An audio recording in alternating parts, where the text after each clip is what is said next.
मस्साजोग गावचे सरपंच संतोष देशमुख हत्या प्रकरणाच्या संबंधित असलेल्या बातम्या का पाहतोस असा प्रश्न विचारत फरार आरोपी असलेला कृष्णा आंधळे याच्या मित्रांनी धारूरमध्ये एका तरुणाला बेदम मारहाण केली आहे। या मारहाणीत अशोक मोहिते हा तरुण गंभीर जखमी झालाय।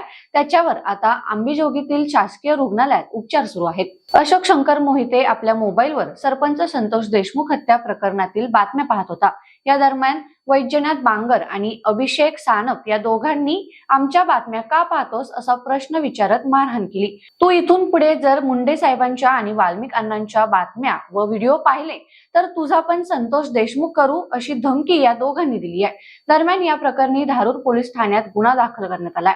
तरुणाला मारहाण करून वैजनाथ बांगर आणि अभिषेक सानप हे फरार झालेत। मस्साजोगचे सरपंच संतोष देशमुख हत्या प्रकरणातील फरार आरोपी कृष्णा आंधळे याचे फरार आरोपी हे मित्र आहेत। या सगळ्या प्रकरणामुळे बीडमध्ये अजूनही असुरक्षिततेचं वातावरण आहे हे दिसून येतंय।